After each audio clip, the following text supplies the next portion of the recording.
The ocean was the only place Ariel Johnson ever felt weightless. Every wave that rolled onto the shore felt like it was speaking to her, calling her closer, like it knew her name even when the world around her tried to forget it.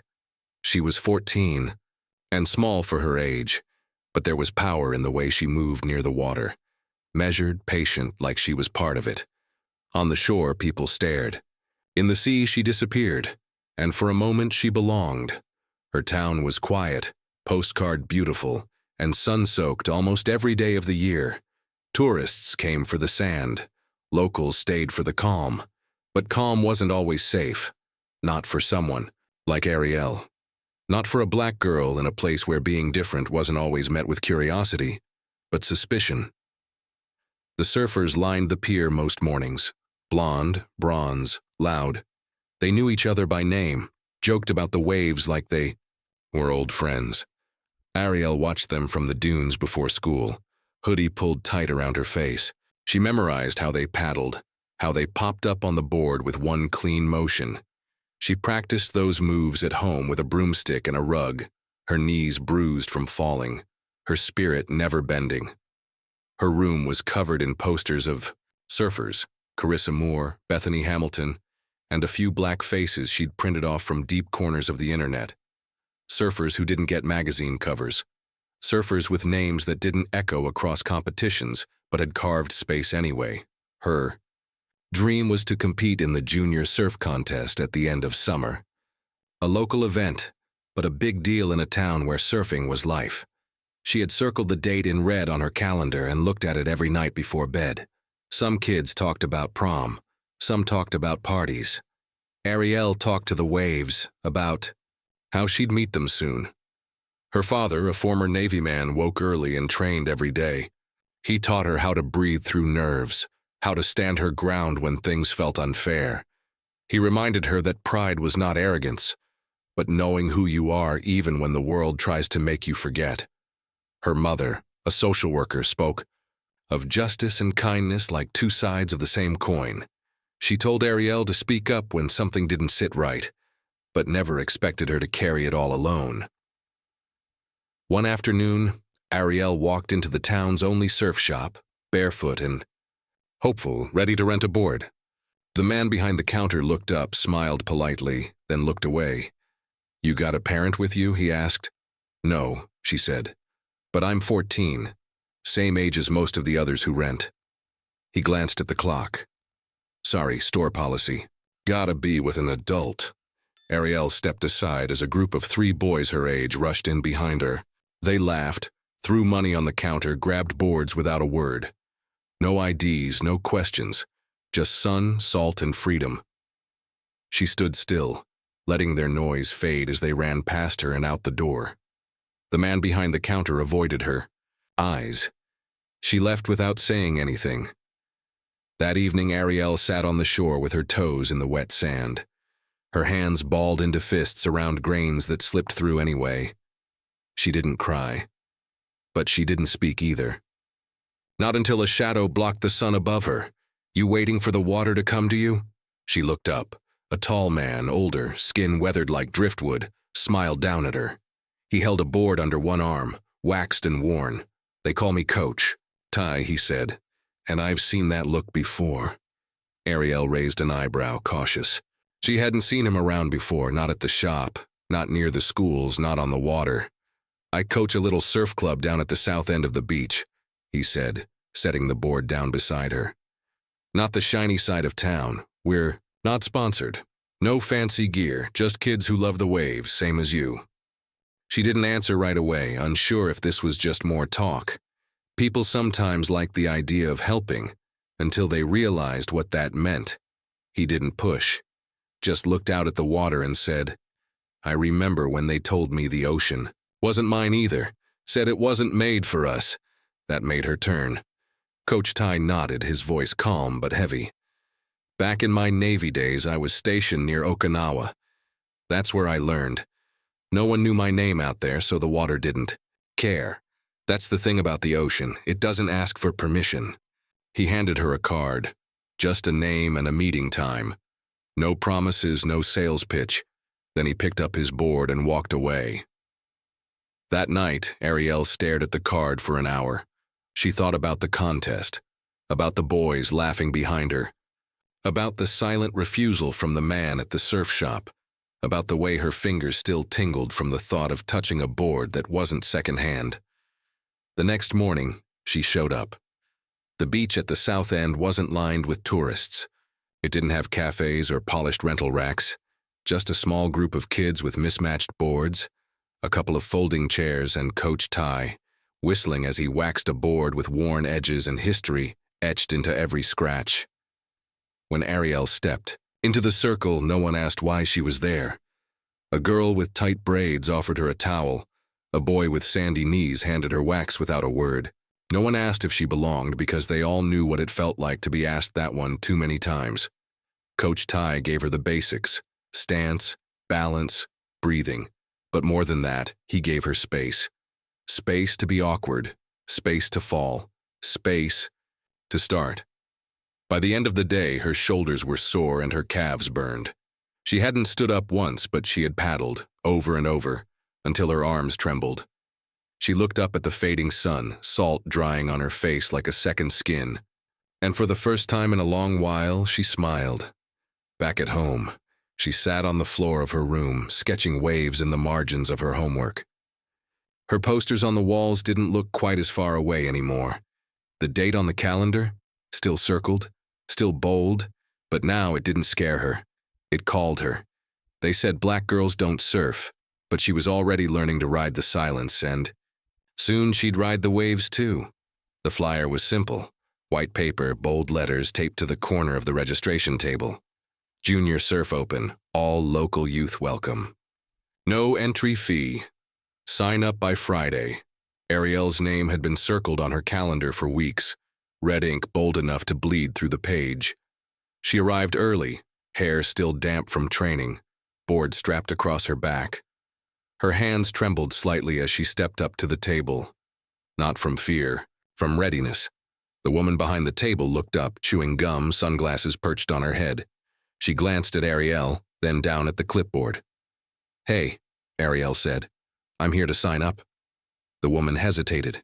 She scanned the paper, slowly, even though the list wasn't long. "We're actually full already," she said without looking up. "Sorry." Ariel blinked. "But the flyer said Friday, it's Wednesday." "Yeah, we filled up fast. Maybe next year." Ariel didn't move, just stood there, the sun beating down on her shoulders, the words burning before they even hit the ground. She stepped aside, heart thudding. Not 2 minutes later, a boy in a red tank top jogged up to the table, sand still clinging to his legs. "Is it too late to register?" he asked. The woman smiled brightly. "Nope, just made room for a few more." She handed him the clipboard. Ariel didn't say a word. She didn't trust her voice, not with the heat in her throat and the shake in her chest. She walked back down the boardwalk, her board knocking against her back with every step. The wind stung a little more that morning, or maybe it was just the way people moved past her, like she wasn't there. Later that afternoon, she sat by herself at the far end of the beach, watching the water without entering it. Coach Ty walked over slowly, his sandals crunching in the sand. "They told me it was full," she said without turning. He nodded, calm but deliberate. "Yeah, that's one of their favorite tricks. No room, no space, no place. They let someone else register right after me." He sat beside her. "You ever notice how some rules show up only when we do?" She didn't answer. He reached into his van and pulled out an old board. The wax was faded. The tail was cracked, but it held a legacy in its scars. "This is the board I took to my first comp. Navy Base, 1985. They laughed when I walked onto that beach, but the ocean didn't. Neither should you." She took it, unsure whether to be honored or angry that it had come to this. The next day, Ariel trained alone, long before the beach filled with the usual bodies. She paddled hard, hands slicing through the cool water like she had something to prove, not to them but to herself. When the sun rose high, the shoreline began to crowd. She stayed out. A few older boys stood near the rocks, their wetsuits down. to their waists, boards tucked under their arms. One pointed, another laughed. "Hey, check it out, little Miss Mocha's trying to surf." She ignored them. The third one cupped his hands around his mouth. "Didn't anyone tell you? Black girls don't surf." The words slapped harder than the salt. Laughter followed like a wave she didn't see coming. She looked up, breathing heavy, eyes locking on the boy who said it. He smirked like he owned the ocean. She paddled forward anyway. The crowd watched. Not a single hand offered help. Not a single mouth spoke in her defense. But the sea didn't turn her away. It held her, even as her arms trembled, even as her legs slipped from the board again and again. That night back home, Ariel sat on the porch in silence, a towel wrapped around her shoulders, her curls still dripping.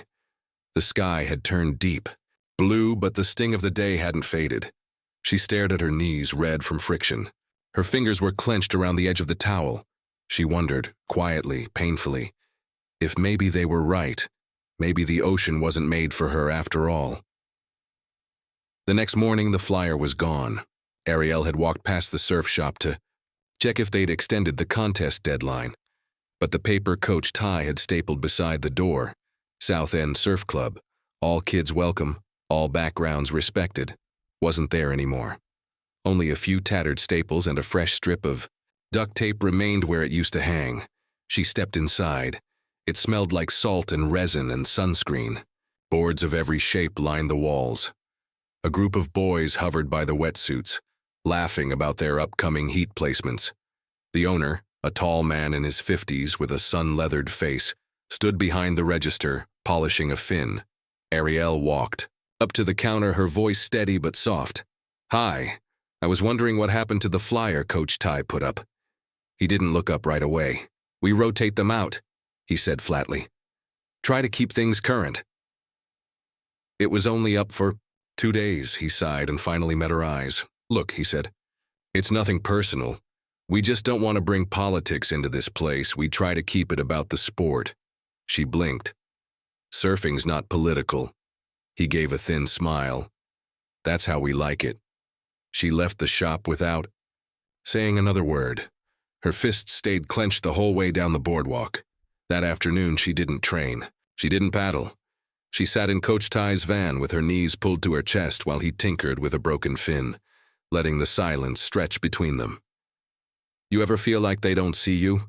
she finally said. "Until they want to stop you?" He wiped his hands with a towel and sat beside her. "They see you, all right," he said. "That's why they push, because your presence interrupts their picture." She looked down at the floor of the van. "Maybe I should just quit. Do something else, something easier." He handed her a notebook, old and bent at the corners. "Open it." Inside were faded photos. Kids from years past, some mid-wipeout, others mid-victory. A few had skin like hers, many didn't.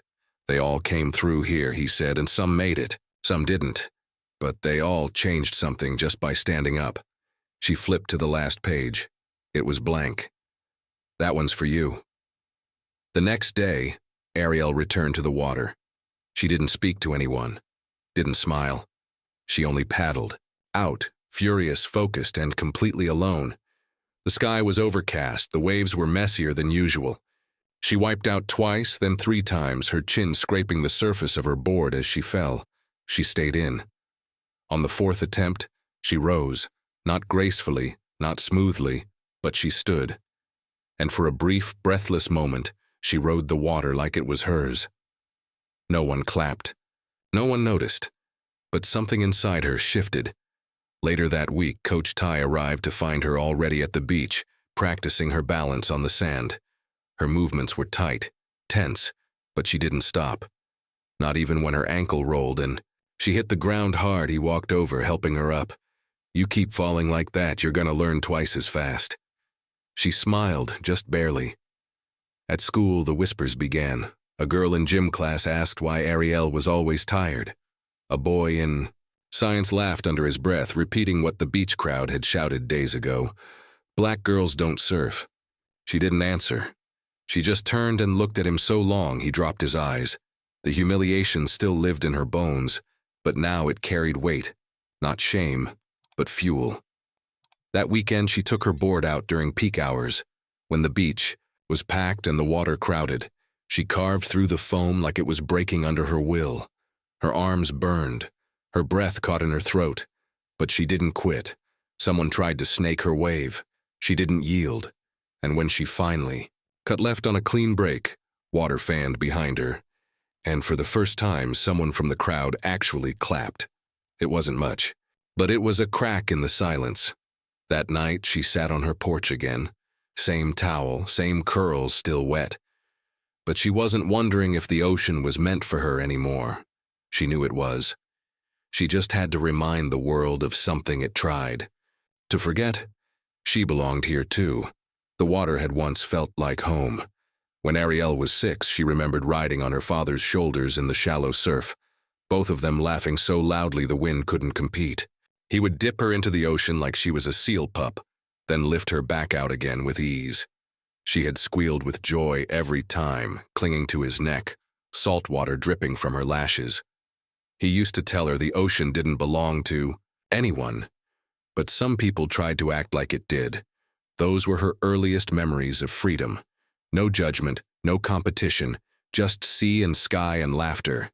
But now she stood alone on the pier, gripping the edge of the wooden railing, staring down at the waves she used to dream about. Below her, a group of boys caught wave after wave. Their movements were loud, confident, a performance for whoever was watching. No one noticed her standing up above them, not even the boys who had mocked her weeks earlier. She wasn't a threat. She wasn't even in their line of sight. She didn't train that day, or the next after that. Her board stayed in Coach Ty's van untouched. She didn't tell him why. She didn't need to. He noticed the silence, but he didn't push. At home, she said she was tired, said she was focusing on school, said she was into music now. Her mother asked if something had happened. Her father narrowed his eyes but didn't press. "I'm just not that into it anymore," she said. The words tasted like lies. At school, the whispers started to grow. Not loud, not aggressive, but persistent. "She thinks she's special. Why does she even bother?" One afternoon in English class, the teacher assigned an essay. Write about someone who inspires you. Ariel chose Bethany Hamilton, the one-armed surfer who returned to competition after a shark attack. As she outlined her draft, the teacher walked by and glanced at her paper. "Maybe you'd be more comfortable writing about someone like Rosa Parks," she said. "You know, someone who looks like you." Ariel didn't respond. She just erased the name at the top of the page. That night, she opened her sketchbook for the first time in weeks. Her fingers hovered above the page before she began to draw. Board. Shapes flowed from her pencil first. Shortboards, longboards, fishtails. Then came the girls. Dark skin, bold eyes, natural hair that blew back like capes. Each of them balanced on waves, arms spread like wings. One wore a crown. Another had a wetsuit with the word fierce scrawled across the back. One was crouched low, mid-turn, with the words, "Watch me fly," under her board. She sketched until her hand cramped. Her eyes burned, but she didn't stop. Not until the page was full. She didn't know if they were real. But they were what she needed to see. Later, she tucked the sketchbook under her pillow, just as her little brother Malik wandered into the room, half asleep and rubbing his eyes. He climbed onto the bed, found the open sketchbook, and stared at the page. "That one looks like you," he said, pointing to the girl with the crown. Ariel didn't say anything. She just sat there, tears slipping quietly down her cheeks. It was the first time she had cried in weeks. Ariel didn't sleep that night. Even after Malik had curled up beside her and drifted off, her eyes stayed open, staring at the ceiling while the moonlight crept across the walls. The sound of the ocean, so close she could hear its rise and fall, once made her feel safe. Now it echoed like a taunt. It was out there, waiting, but she couldn't bring herself to meet it. The next morning at school, everything felt distant. Her friends talked about spring break and dance playlists. No one asked about the contest. No one asked if she was still training. Maybe they assumed she had dropped out. Maybe they were hoping she had. At lunch, she ate alone. The table by the gym had once been where she sat with a group of girls from science club. But now, the spots were filled with unfamiliar faces. She didn't bother squeezing in. She didn't want pity space. She just sat near the vending machines, headphones in, sketchbook open, drawing silently. Her art became her ritual. Every evening she added to the pages, more boards, more black girls, riding wild, impossible waves. Some wore braided helmets. Others had full-body wetsuits designed like African prints. She drew surfboards shaped like shields, waxed with lightning bolts. She designed one with the words, "Too loud to drown," wrapped around the rail. But no matter how strong they looked, none of them were her. She couldn't draw herself anymore. Not when she didn't feel real out there. Not when her own confidence had become something she barely recognized. Coach Ty sent her a text that Saturday. "Still got that fire in you?" She read it, didn't respond. He tried again 2 days later. "The water misses you. I do too." She stared at the message until the screen dimmed. Still, no reply. The truth was, she missed it. She missed everything. The sting of salt in her eyes, the ache in her arms after a good set, the moment of floating between the drop and the rise. But she also remembered the stairs, the silence, the board waxed without welcome, the store clerk, who smiled with his mouth but not with his eyes. One evening she went to the beach just to sit. She wore sweatpants and an old hoodie, her sketchbook in hand. From the sand, she watched a group of younger surfers practicing. The same boys from before were still there, louder than ever. They circled around one kid who fumbled his takeoff and landed hard. The laughter that followed was merciless. Ariel gripped her sketchbook tighter. Out of the corner of her eye, she spotted a girl, maybe 10. Brown skin, wide eyes, watching the scene play out with a tension too familiar. Her hands clutched a foam board, but her body stayed glued to the shore. Ariel recognized that posture. She'd worn it for years, wanting the ocean, fearing what came with it. She stood, walked over, and crouched beside her. "You going in?" she asked gently. The girl looked down. "I was gonna. But they're there." Ariel nodded slowly. She glanced out at the boys again, then back at the girl. "They don't own the water," she said. The girl hesitated. "You surf?" "I did." "You don't anymore?" Ariel took a long breath. "Not lately," she smiled gently, then added, "But maybe it's time I remember how." The girl looked at her, unsure. "You first," she said. And just like that, the dare was spoken. Ariel turned to the water. She didn't have her wetsuit, she didn't have her board, but she had legs that remembered the rhythm, and a heart that hadn't forgotten why it mattered. She walked straight into the waves, at first just ankle deep, then to her knees, then to her chest. The cold struck her ribs like a warning. She kept going. She dove forward, the salt rushing over her scalp, pulling her under for a moment before she broke the surface. The sky stretched wide above her. The horizon welcomed her like it always had. She treaded water for a while, eyes closed, listening. It was still there. The rhythm, the pull, the peace. She swam back to shore with slow, sure strokes. When she reached the sand, the girl stood with her board in hand, beaming. That was cool. Ariel smiled, hair dripping, eyes bright for the first time in weeks. "Your turn," she said. And this time, she meant it. Coach Ty showed up at Ariel's house one Saturday with a half grin and 2 mismatched beach chairs poking out the back of his truck. He didn't ask if she was ready. He simply said, "It's time." He had planned a community beach day, a casual gathering for young kids from the South End, most of whom had never touched a board before. He wanted Ariel to lead, show them how to stand, show them what was possible. At first, she hesitated. She hadn't led anything in her life. She was barely putting herself back together. What could she teach anyone? But Ty didn't push. Just said, "They'll show up. The question is, will you?" That stuck. So she said yes. nervously, quietly.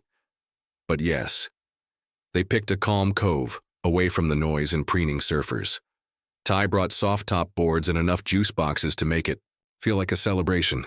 Ariel stood beside him, stomach twisting as they waited on the sand, the sun still rising behind them. For a moment, she thought no one would come. But then the vans pulled up. One, then two. Then a cluster of parents emerged, followed by kids.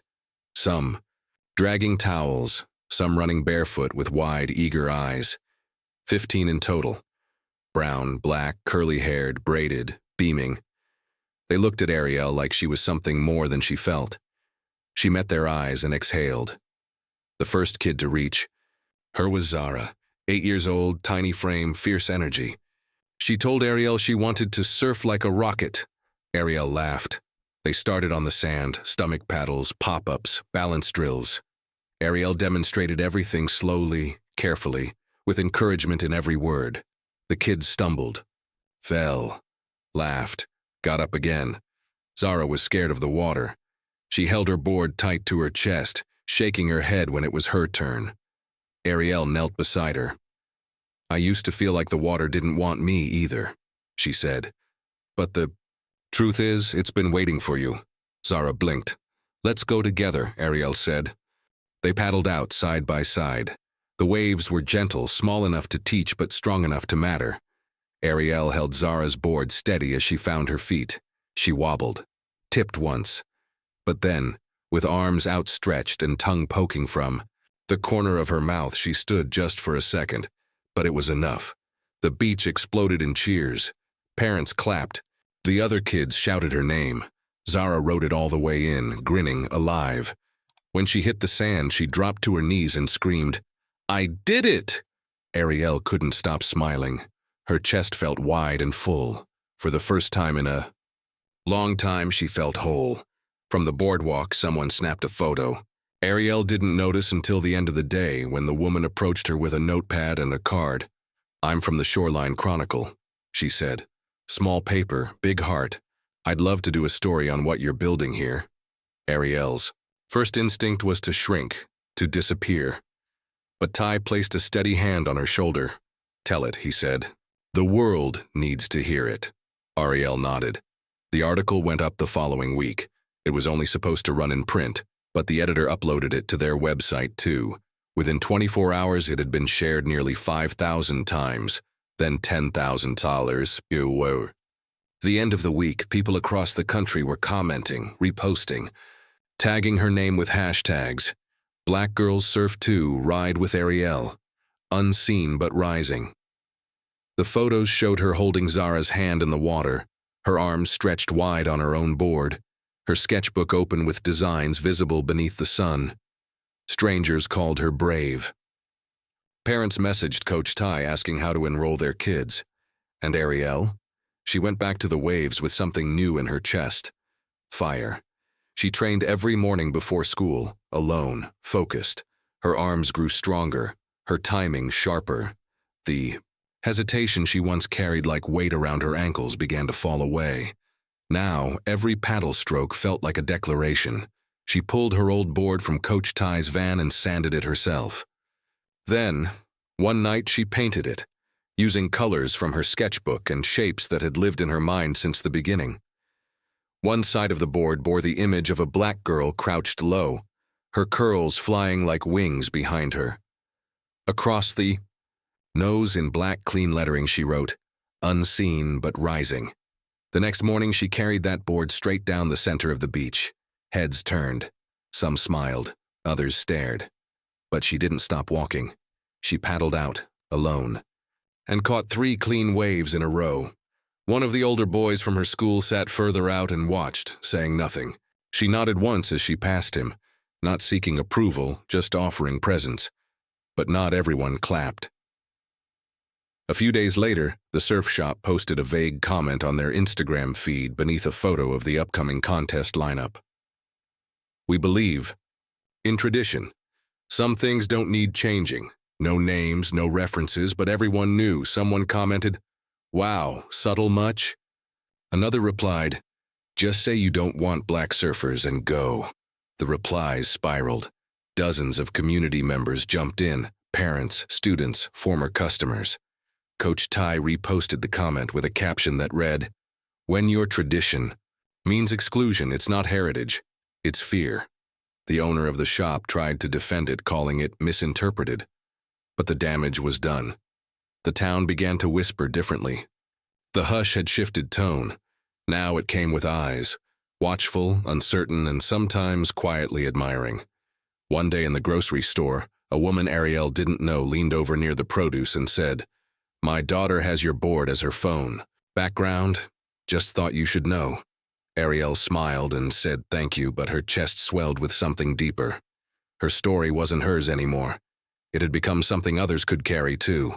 At school, her classmates looked at her with new awareness, some with curiosity, others with quiet respect, a few with envy. One morning, the principal called her into the office. Ariel walked in nervous, wondering if the shop had complained, but the principal simply handed her a copy of the Chronicle, folded to the center spread. "I read this twice," she said. "Then I gave it to my niece." She paused, looked up. "Proud of you." Ariel nodded, stunned. Back at the beach, Coach Ty leaned against his van, watching her glide across a rising swell. When she kicked out and returned to shore, he offered her a water bottle. "You surf different now," he said. "How so?" "Like you're not just riding the waves anymore. You're steering the current." She chuckled. "That's because I finally stopped trying to fit into their tide." The next community surf day brought nearly 30 kids. Parents brought snacks, a volunteer offered wetsuit donations. A local yoga instructor led warm-ups on the beach. This time, Zara didn't hesitate. She sprinted to the water before Ariel, even called her name. That night, Ariel sat on her porch, sketchbook in hand, adding new designs. But this time she started with herself. She drew her curls, her stance, her new board. She drew the water behind her, not chasing her down, but lifting her up. She didn't need to be invisible anymore. She had become the wave. The sky was overcast the morning of the junior surf competition, but the beach buzzed like it had swallowed the sun. Crowds pressed along the boardwalk, filling bleachers with beach towels and boards strapped to every shoulder. The announcer's voice echoed from the speakers, reading off the names of the 40 contestants, lined up to compete. Ariel stood off to the side, her board tucked under her arm, her heart drumming steady and strong. She wore the wetsuit she had outgrown twice and stitched back together herself. On the nose of her board, the words she'd painted weeks earlier gleamed under a light layer of dew. Unseen but rising. She checked in at the registration table. The woman behind the clipboard looked her up and down, then marked her name without a word. No extra smile, no greeting. But no rejection either. That was enough. She was in. Other surfers gathered in clusters, laughing, stretching, sharing snacks, rechecking wax jobs and fins. Ariel stood alone, eyes focused on the water. Coach Ty was nearby, arms crossed, watching like a father guarding. Flame. Malik ran over, excitement buzzing in his steps. "You nervous?" "A little," she admitted. "You're gonna kill it." She smiled and tapped the brim of his cap, but when she went to pick up her board from the sand where she'd laid it just minutes before, something felt wrong. The wax was off. Slippery. Too shiny. She scraped a finger across the surface and lifted it to her nose. Soap. Someone had coated her board in dish soap. Enough to ruin her grip. Enough to ensure she'd fall. Her hands shook. Her breath hitched. She looked around. No one seemed to notice. Or maybe no one cared. The moment wrapped around her chest like a chain. After everything. After the beach. Day after the sketches, after the articles. This was what she was still up against. She sat down, board across her lap, fists clenched. Coach Ty approached quietly. He saw the look in her eyes, the tightness in her shoulders. He didn't ask what happened. He didn't need to. He knelt beside her, took out an old rag from his bag, and began wiping the board with practiced hands. Malik crouched beside him, dabbing, with a towel. "You ride like it's the last wave of the world," Ty said softly. "Like it's yours and nobody else's." Ariel didn't speak, just nodded. When the horn blew for her heat, she stood. She walked down to the shoreline, board in hand, the wind pulling at her hair like it was urging her forward. Whispers trailed behind her. A few parents leaned toward each other. Some judges whispered into clipboards. A group of boys paused their warm-ups to watch, but she kept moving. The water was colder than she expected. It stole her breath for a second when she dove beneath the first wave. But as she surfaced, her arms settled into the rhythm. Paddle, glide, scan. Her breathing evened out. Then came the first set. A small wave rolled in, gentle, predictable. She paddled hard, caught it, and popped up clean. Her stance was steady, feet firm, balance unshaken. She rode it halfway before pulling back. Safe. The murmurs started again, louder now. Eyes followed her. She didn't hear them. She waited for the next. A bigger one came. She caught that too. Her body dropped low, slicing through the swell with confidence. Her board sprayed water as she cut back with a turn she hadn't landed in months. She heard someone cheer behind her. By her third wave, the whispers had quieted. They were watching now, not to judge, but to witness. Then came the fourth wave, tall, curling, fast. She paddled hard. Her arms burned. Her heart pounded. She popped, up with full power, crouched low, then rose just in time to shift into a reverse turn. The board cut across the water like it had been waiting for this moment. Spray exploded behind her and crashed directly in front of the judge's tent. She landed. Clean. The silence that followed lasted only a second. Then the beach erupted. Applause. Shouting. Even a few stunned gasps. Malik screamed her name from the sand, jumping up and down like he was on fire. Coach Ty watched with a smile so wide it looked like it could crack open the clouds. Ariel didn't smile yet. She just paddled. Back out, calm and steady, waiting for the horn. When the horn sounded, ending her heat, Ariel slowly paddled back to shore, her body tired but steady. Each stroke felt heavier now, not from fatigue, but from release. She had given the water all she had. As she reached the shallows, the crowd stood. Not everyone clapped, but enough did. More than enough. Some leaned over railings to get a better look. Others snapped photos, whispered her name like they were trying it on for the first time. She stepped onto the sand, her board under her arm, water streaming from her wetsuit. Malik ran at her full speed, nearly knocking her over as he hugged. Her waist, you killed it, he shouted. I told you. Coach Ty followed behind, slower, but his eyes said everything. He offered a single nod and held out his hand. Ariel took it, squeezing it tight. She didn't speak. She didn't need to. While the other heats finished, Ariel sat with Malik and Ty on a grassy slope overlooking the beach. She didn't check her phone. She didn't scan the crowd. She simply let herself be still. Then came the final announcements. Contestants gathered near the podium. The judges, stiff-faced but alert, stepped forward one by one. Names were read, prizes handed out. Third place was called. A boy from one of the top surf academies. Ariel stood straight. She didn't expect anything. She hadn't come for a trophy. She had come for proof. Second place. Her name. It echoed through. The speakers with a strange weight, like even the mic hadn't expected it. There was a pause after it, as if the crowd had to catch up. Then the applause started, strong, insistent, proud. She walked toward the stage, board still in hand, heart quiet now. As she stepped up, she caught sight of a little girl on her father's shoulders. Brown skin, braids, cheering like the world was ending and beginning all at once. She took the medal, but it didn't feel like a medal. It felt like a key. After the ceremony, people came up to her, some with soft words, others with loud praise. You were incredible. Best reverse turn I've seen today. Where did you train? She answered politely, but her eyes kept drifting to the water. She knew the tide would rise again soon, and it would be waiting for her. Later, as the crowd thinned and the booth started closing, she walked back along the beach alone. Her footprints pressed deep into the damp sand. She passed the surf shop. The door was shut, but in the window, someone had placed a laminated printout of her Chronicle article. No explanation, no caption. just her image holding Zara's hand. Water splashing around them like a halo. Ariel stopped for a moment, then she kept walking. When she got home that night, she opened her sketchbook and turned to a blank page. She drew a girl standing on a podium, board beneath her arm, curls wild, mouth calm, but eyes like fire. The background was a wave shaped like wings. And across the bottom she wrote, "She didn't just ride the wave, she became it." She closed the book and smiled. She knew now her story wasn't just her own.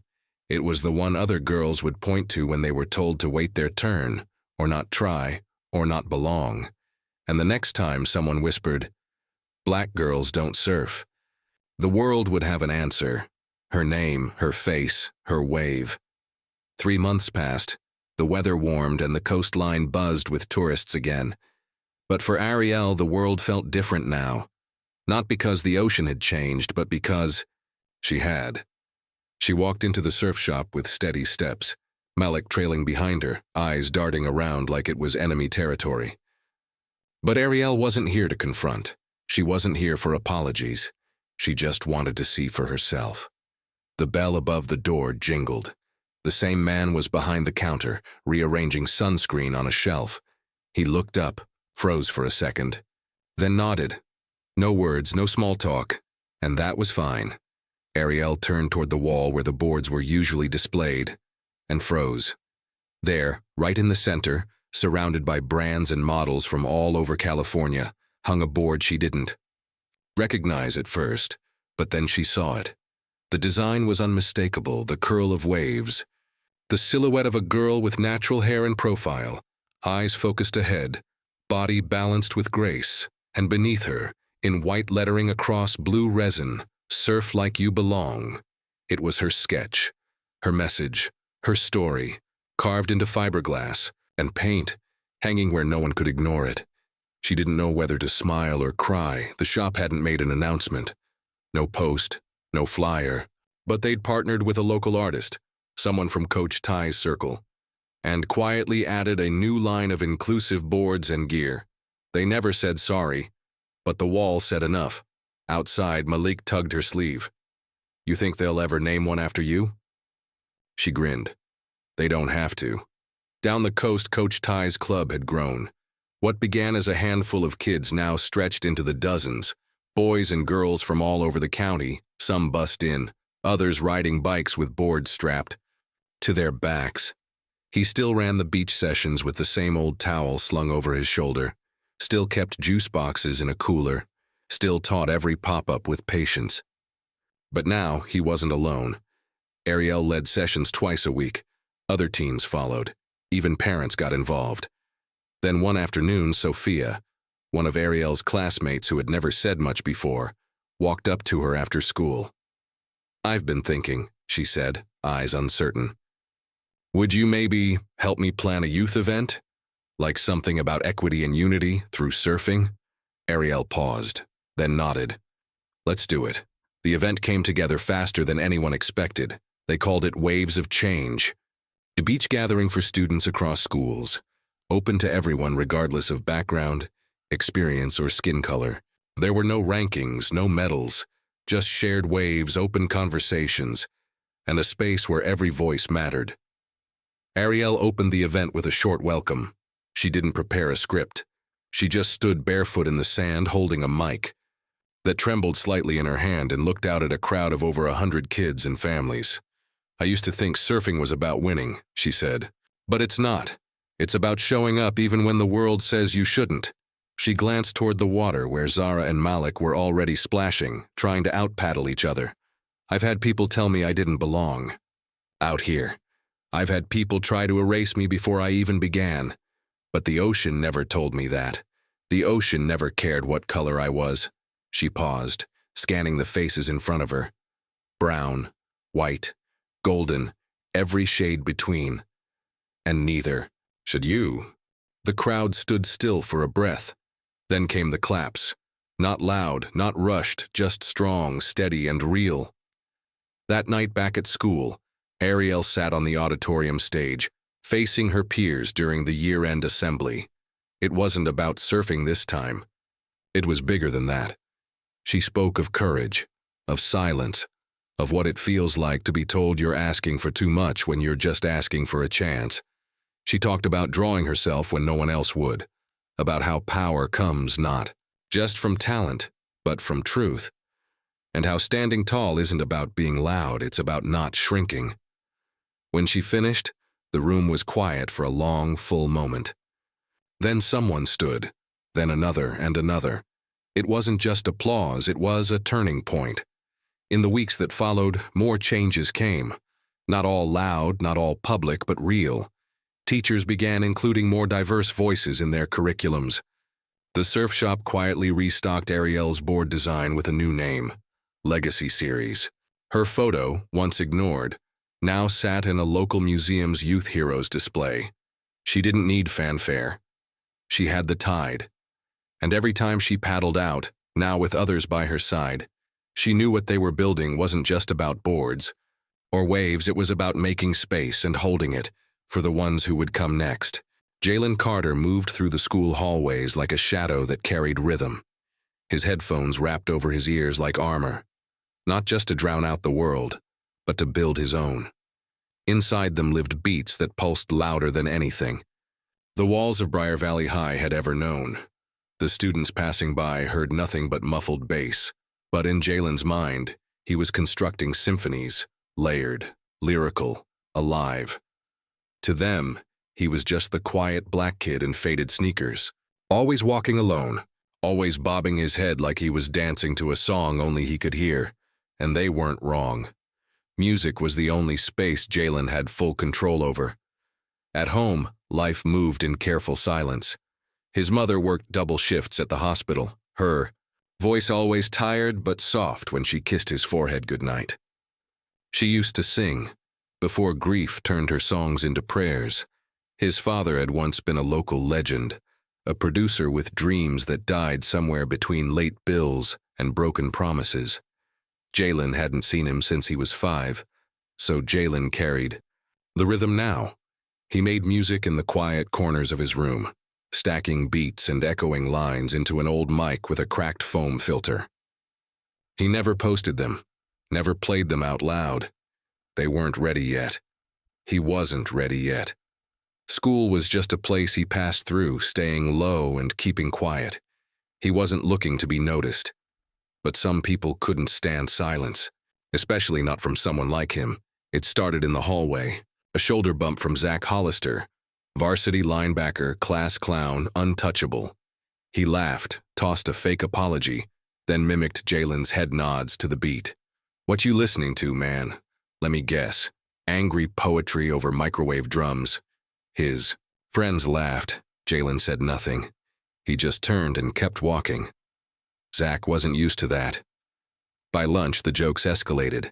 Zach passed Jalen's table, an empty corner where he always ate with his phone out, headphones on, and snatched the headphones clean off his head. "Hey, what's this? Y'all hear this? Man's bumping static." He pressed one cup to his eye. Munir and smirked, exaggerating his reaction. Jalen didn't rise, he didn't snap. His eyes met Zach's for half a second, steady and unreadable. Then he calmly reached into his pocket, pulled out his phone, unplugged the cord, and walked away. No shouting, no threat, just quiet control. But inside his chest, a storm was building. Jalen didn't go to his next class. Instead, he took the long way to the back stairwell, 3 flights up to the rooftop door that was always left cracked open for air circulation. He slipped through it without a sound, settled against the rusted railing, and finally let the silence catch up to him. The city below moved like a beat he couldn't control.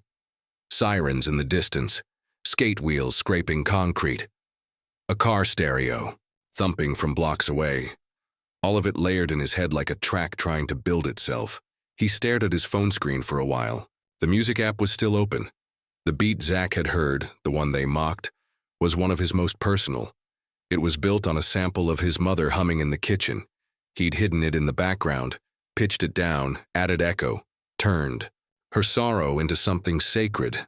They didn't hear that part, they weren't meant to. He pressed play anyway.